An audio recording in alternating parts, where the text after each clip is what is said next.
Hi, I'm Coach Leah with Home Care Evolution, and today on Coach's Corner, I'm going to talk to you about 3 simple and effective ways that you can inspire your team on a daily basis. Now, a lot of leaders believe that you have to be somebody else, do other things, really put in all this effort, when really you don't have to. Make it into this whole, strategic proposal on, okay, I'm going to inspire my team on this day, and then on Monday we're going to do this, and on Tuesday we're going to do that. Just think of it as being a parent. I know that a lot of you here are parents, and for those of you who are not, imagine your own parent, okay? So here are the top 3 tips that I have to help you inspire your team on a daily basis. Number 1, walk the walk. Number 2, set boundaries. And number 3, self-care. And self-care is something that Steve talks about in the 5 Wellnesses when he presents at a boot camp or at the Elite Academy meeting. I won't get into the 5 Wellnesses, but I'll talk a little bit about self-care today. So let's start with walk the walk. As a parent, if you are someone, if you tell your children, eat green vegetables, and every day you're eating pizza and, Pop-Tarts, then why should they eat green vegetables? So the same thing goes with your team. Not necessarily in the food realm, but really all about how do you come into the office? Do you walk in extremely stressed out? Are you coming in like you were in a rush? You are fumbling with all your papers? Is your office a complete and total disaster? When you talk to people, are you listening? Are you organized? Do you know what's going on with your entire team or with your leadership team? So when you walk the walk, other people learn through you through osmosis, and that's how they can feel inspired to have you as their leader. If you're somebody that's constantly stressed, can you imagine how stressed out your team will be? Everything is energy. And when you come in completely stressed like that, then how do you think that your team will react to it as well? So make sure that you are setting a good example for your team. The second thing I'd like to talk about today are setting boundaries. And this doesn't mean, hey, let me put up a wall everywhere. You cannot talk to me from this time to that time. I'm going to tell everyone in the team meeting that I am not available for the next 5 days. This isn't what I mean by setting boundaries. It's really about setting healthy boundaries. It's about being present for your team when they need you, and also about being present for yourself when you need to be there for yourself. Being present to answer emails, be on phone calls, have team meetings or meetings with the people that you directly supervise.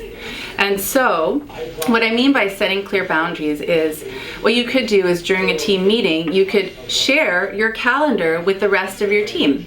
Something along the lines of, this week I wanted you to have a look at what my meetings are. You don't have to tell them exactly every single topic in the meetings that you're doing, but you could say, okay, so on Mondays, this is how I organize my schedule.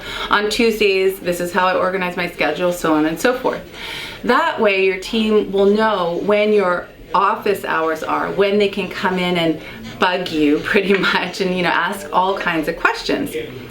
Setting healthy boundaries is important because if you do not, and I repeat, if you do not, your work will remain inefficient. You will be running around like a chicken with your head cut off, trying your very best to play email catch up, figure out what your team is up to, listen to calls coming in, inquiry calls. It's just like you won't feel completely grounded. And again, your actions speak volumes. And so when you're organized, you walk the walk, as we discussed in tip number. The last tip is self-care. And Steve talks about this in the 5 Wellnesses he presents at boot camp and Elite Academy meetings.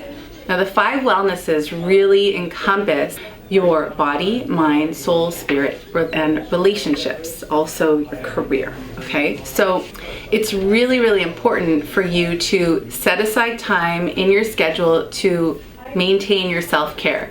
And that's different for everybody. It doesn't necessarily mean, for me, it's going to the gym every single day, but that might not be the same thing for another person, right? For another person, self-care might mean, well, I like to take a walk on the beach and pick up shark teeth. Who knows? What is your best way to care for yourself? And why is this important? Well, life can't always be about your work and about your agency. You need to find a way to ground yourself in the moment. You need to come back to source, come back to who you are as a person so that you can recharge and re-energize for the next day, the next week, the next month, the next year. I'd like to give you some homework today and for you to think about what are some of the self-care routines that I can implement on a daily basis, on a weekly basis, and on a monthly basis. What are the things that are on my self-care bucket list, right? So make sure that you write these things down. They could be little, they could be big, they could be expensive, they could be inexpensive. And make sure that you set them in your schedule because like self-care, or like any routine, self-care requires being set in your schedule.